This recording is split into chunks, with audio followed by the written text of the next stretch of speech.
นี่บวินจะเห็นคลิปเห็นข่าวนี่บ่นี่แก๊งขโมยมอเตอร์ไซค์เป็นชาวลาวคนขี้ลักขโมยมอเตอร์ไซค์ของคนไทยคนลาวเฮานี่เก่งเลยได้เรียนลักรถแล้วเนาะมาลักเขาอยู่พังไทยเลยนี่เลยที่ได้ตัวคนขโมยมานะคะมันลักอยู่บางไทยแล้วแม่นที่ภาพกล้องวงจรปิดจับภาพไว้ตอนตี 3:24 นาทีของวันที่ 11 พฤษภาคมมากัน2 คนค่ะมาจอดอยู่ที่หน้าหอพักแห่งนี้แล้วก็เลือก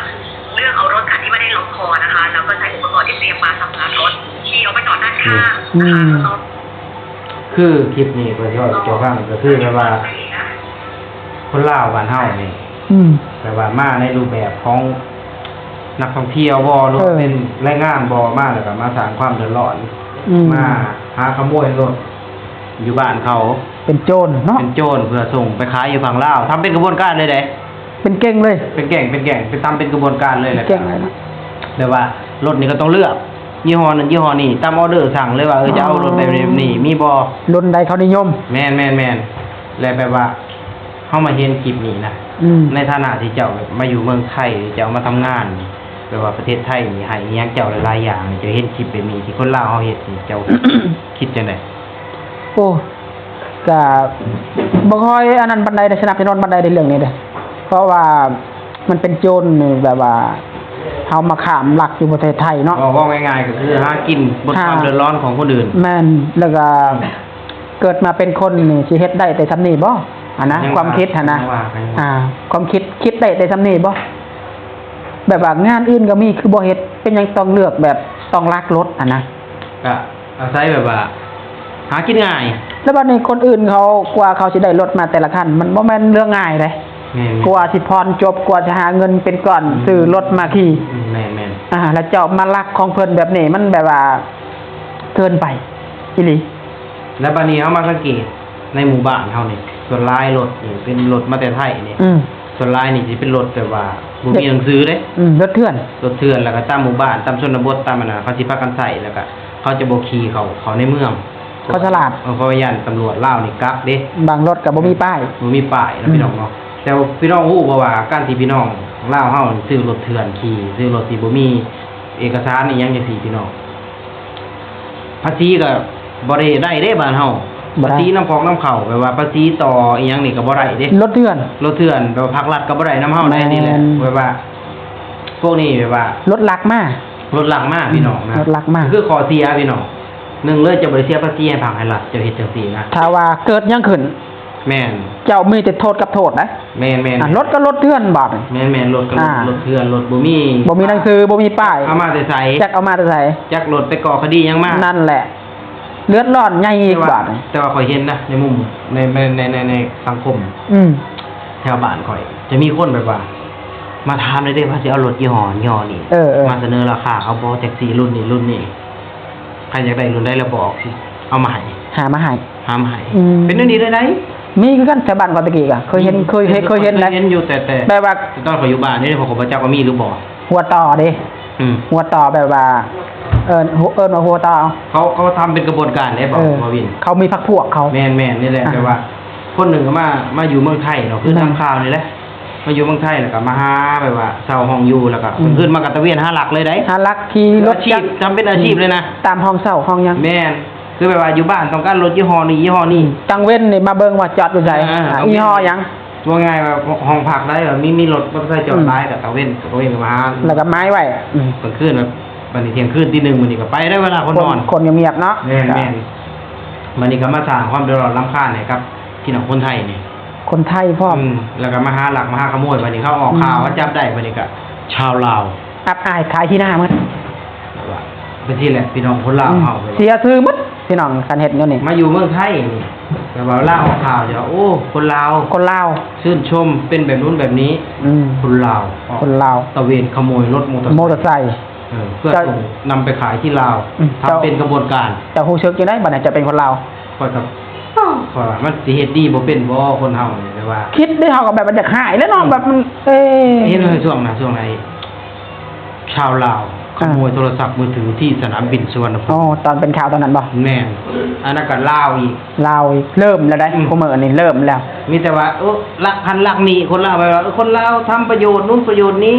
ได้หน้าได้ตา คือบ่มีอ่ะนะ บ่มี มีแต่ข่าวที่แบบลาวขโมย ลาวขโมย บัดนี้คนไทยสมมุติว่าเพิ่นสิจ้างแรงงานเพิ่นสิจ้างคนไปเฮ็ดงานนำเพิ่นนี่คิดได้เฮ้ยเป็นใครวะมาจากไหนวะลาว คนลาวเหรอ คนลาวเหรอ อ้าว เฮ้ยกูเห็นได้วันนั้นไปขโมยคนบ้านมึงอ่ะ คนลาว ขโมยรถมอเตอร์ไซค์ขายส่งข้ามประเทศอยู่เป็นกระบวนการเลยเขาก็ญาติได้บัดนี้ ทางที่เฮาก็บ่ฮู้จักอีหยังบัดนี้ เฮาผมเล่นซีเฮาเป็นคนลาว คนลาว เขาก็แบบว่าเขาก็คิดว่าเฮ้ยเป็นลาวระวังนะ คนลาว เนี่ย เขามองสื่อสีมองมาเป็นภาพหลบๆเด้ แมน นั่นแหละถ้าไม่เห็นภาพ เว่าง่าย เสียเบิดผม ๆ เนี่ย มันเสียหมดข้อง อืม เฮ็ดผู้เดียวเนาะเฮ็ดผู้เดียวบัดนี้เสียหมดข้อง เสียเบิดแล้วเสียเบิดแบบว่าเสียเบิดเน่าเบิดนะพี่ เนาเนาะ ว่าไงเน่าเบิดคือคนพวกนี้มาทำให้ภาพคนของแรงงานลาวนี่เสียพี่น้อง บ่อยากแนะนำให้เฮ็ดเรื่องแบบนี้ คอยเห็นอยู่ในเพจหนึ่งนะที่เราเป็นคนดังเนี่ยแหละเราจ้างที่ไปกรีดยางในสวนเรา คนลาวกันนี่แหละไปแล้วก็แบบว่าเอาแต่สิเฮ็ดเรากรีดหยอกกรีดยางของเราแล้วก็หยอกกินกินแล้วก็บ่เก็บบ่เมียนทิ่มเราบอกไปสิจ้างคนลาวเบิ่งไว้เด้อนี่พี่น้องคลิปนี้เราบอกค่อยนะ อืม เพื่อนบอกว่าเขาเห็นในเพจ อันนี้ในเฟซแม่นบ่ เขาเห็นในเพจในยังนะแบบว่า อ๋อ คนลาวนี่นิสัยแนวนี้ว่ะนี่แหละพี่น้องแบบว่าเฮาเห็นแล้วว่า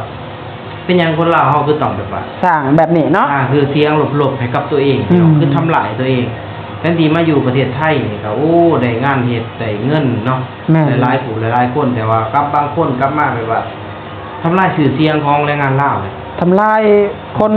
ประเทศเจ้าของนะ แม่นลักรถไปขายอยู่บ้าน คนอยู่บ้านก็พากันซื้อ แม่น ช่วงหนึงค่อยซื้อมอเตอร์ไซค์เนาะอืม คนอยู่บ้านโทรมาว่าเอาบ่ว่าเอารถเถื่อนบ่ข่อยว่าข่อยบ่เอาข่อยว่าสิเอามาเฮ็ดหยังข่อยว่ารถเถื่อน โมชัยนี่นะ เอาบ่เพิ่นว่าเอารถเครื่องรถเถื่อนเอาบ่ราคาถูกๆเพิ่นว่า20,000กว่าบาทเองเพิ่นว่าข่อยบ่เอาข่อยว่าขี่ไปไหนไปนี่ก็บ่ได้ข่อยว่าอีหยังจักรถไผรถยา จากรถลากมาแตะไส เฮาคิดไปสินะบ่วินคือเจ้าสมมุติว่าออกรถคันหนึงในชีวิตเจ้าบ่เคยมี อืม เจ้าออกคันหนึงแล้วคนเฮาเก็บเงินถอนเงินเพื่อสิได้รถคันหนึงมันดีใจส่ำใดจ้ะวะ ก็ดีใจแล้วกว่าสิได้รถมานี่เฮาก็ แม่ ต้องเก็บออมได้เงิน แม่ ได้เงินเป็นแสนเนาะ แม่น อืม ตอนนี้ตื่นเช้ามารถหายรถ รถหาย เสียนี่ เจ้าบ่สงสารว่าความรู้สึกของคนที่แบบอันนั้น มันแบบว่าถ้าเป็นพี่น้องหรือว่าครอบครัวเฮาถึงตัวเฮาเองนี่เฮาสิรู้สึกจังได อืม บัดนี้เฮาไปสนับสนุนคนที่ไปขโมยเครื่องขโมยของมาขายเจ้าสนับสนุนเลยเจ้าหลักมาขายข่อยซื้อแม่นอยู่ว่าเจ้าบ่ได้ไปหลักแม่นบ่ จะบ่มีความคิดเห็น แต่ว่าเจ้ารับของโจรมา เออ แม่นบ่ คันคนไทยนี่ผิดกฎหมายเด้เจ้าบ่ได้ใส่ เจ้าฮู้ว่ารถบ่มีทะเบียนบ่มีหนังสือเจ้ารับซื้อนํเขา แม่นรับกันของโจรนะ แสดงว่าเจ้าก็มีความคิดคือกัน แม่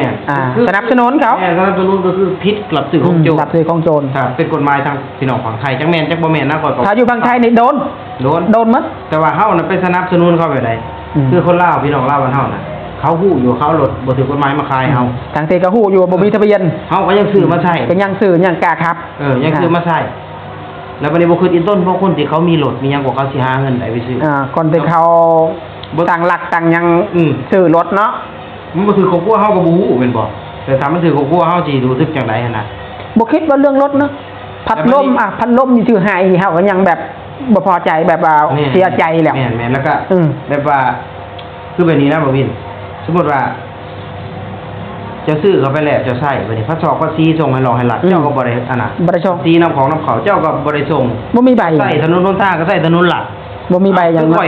ข่อยซื้อรถข่อยเสียภาษีให้ภาคให้รัฐ อืม ข่อยเสียให้ได้ อืม ข่อยต้องต่ออายุแม่นบ่ อืม ข่อยต้องเสียภาษีข่อยใส่ถนนหลวงแม่นบ่ แม่นๆ เจ้าซื้อรถเถื่อนไปพระสอบพระซีเจ้าก็บ่ได้ต่อแต่เจ้าก็ไปขับในถนนหลวง เจ้ามาใช้รถนี่ เจ้าเห็นแก่โตขนาด เห็นแก่โต แม่นบ่นี่แหละพี่น้องบ้านเฮาทางที่ดีพี่น้องอย่าไปซื้อรถที่มันบ่ถูกต้องตามกฎหมายหนึ่งเลยให้คิดว่าเฮาแม่นอยู่เฮาบ่ได้ไปหลักเองแต่เฮาสนับสนุนเด้ เท่ากับสนับสนุนนะ สนับสนุนแล้วเขาขายเฮาก็ซื้อเอาไปใส่หูอยู่ เฮาฮู้ว่ามันบ่ถูกกฎหมายแต่เฮายังกล้าซื้อ อันนี้ก็ซื้อก ล้ารับกล้าใช้กล้าครับ ก็เฮาก็สนับสนุนเพิ่นแล้วนั่นแหละทางที่ดีแหละซื้อรถที่มันถูกกฎหมายพี่น้องเนาะเพราะว่ามันได้ครองมาแหละมันสร้างความเดือดร้อนรำคาญให้คนอื่นสร้างความลำบากใจให้คนอื่นเขาเป็นถูกเขามีความสุขเขาได้มีรถใช้เขาเป็นสุขแต่เจ้าของรถที่เขาซื้อมาเขานั่งห้องนั่งไห้เขาคงเป็นของเขาเด้ เสียใจ เสียใจแล้ว ซื้อแล้ว คือบ่วินซื้อรถแล้วคันน่ะจักหมื่น โอ้เก่าหมื่น 90,000บ่สิได้รถคันหนึงไม่น้อยๆเหมือน บ่มาน้อยๆปี2ปี2-3ปี 90,000บ่สิได้รถคันหนึงพี่น้อง มันเรื่องง่ายๆ นี่แหละพี่น้องลาวเฮามาเห็นคลิปนี้กัน ก็ ซอยกันเด้อพี่น้อง แนะนำก็คือแบบ บ่ต้องเฮ็ดสิ่งที่มันแบบผิดกฎหมายนี่นะเป็นโจรเป็นหยังนี่โอ้มันบ่คุ้มหรอกพี่น้องเอ้ยอีหลีมัน กินทำมาหากินดีกว่าเนาะ กินทำมาหากินเฮ็ดเวียกเฮ็ดงานดีกว่า อยู่เฮ็ดงานดีกว่าแต่ว่าสุจริตดีกว่าเนาะ สุจริตกินยาวนานอีหลีไปหาหลักแบบนี้นี่โอ้ยพี่น้องเอ้ย ซื้อกินหมูมดคนกินไม่นาน แม่นหาไปวันๆก็พอ ได้แต่ละกินเนาะพี่น้องเนาะ คันว่าเฮาผู้ซื้อเนาะซื้อรถโจรเนาะรถบ่าจกซื้อปึ๊บมันจะขับออกนอกเมืองตำรวจเขาเห็นมันบ่เขาจับเจ้านี่เจ้าสิโทษตำรวจกันโทษบ่ได้เด้ บ่เลยนะผิดกฎหมายเลย ของเจ้าเฮ็ดเองเนาะเจ้ารับซื้อของโจรเองเจ้าสิไปโทษเจ้าหน้าที่ก็โทษบ่ได้เจ้าสิว่าเจ้าหน้าที่โหดเกินไปก็บ่ได้อีก มันบ่แม่นว่าเพิ่นก็เฮ็ดหน้าที่ เพิ่นก็เฮ็ด ของเพิ่น เฮ็ดตามหน้าที่ของเพิ่น คือเฮาแล้วเป็นคนผิด เพิ่นคุ้มครองกฎหมายเนาะ แม่น ในเมื่อเจ้า เพิ่น กล้าน ำใส่กฎหมาย นั่นแหละแบบบ่อยากให้เฮ็ดปานใด ห้องบ่วินยุ่งหลาย ก็มีหยังอยากพากพี่น้องบ่ โอเคเนาะพี่น้องคลิปนี้ก็นี่แหละบ่วินในความรู้สึกของเจ้านะเห็นพี่น้องลาวเฮามาสร้างชื่อเสียงไปดิเจ้าคิดจังได๋เอาแบบแข็งๆเลย โอ้ยเขามาลักรถนี่บ่ แม่น รู้สึกว่าเสียใจเลยเสียใจแบบว่า คิดเห็นใจคนเจ้าของรถหั่นนะเขาเฮ็ดเวียกเฮ็ดงานกว่าสิได้มาเป็นคัน แม่น เป็นกำลังใจของเจ้าของเนาะอยู่ๆตื่นเช้ามาบ่เห็นรถความรู้สึกอะนะมันเจ็บปวดขนาดเป็นหยังเกิดมาเป็นคนต้องมาหลักของกันหั่นนะมีความคิดแค่นี้บ่คนเฮาเวียกงานก็มีหลายคือบ่เฮ็ดหั่นนะอาชีพอื่นเป็นยังต้องเลือกอาชีพที่อันสังคมเขารับบ่ได้หั่นนะ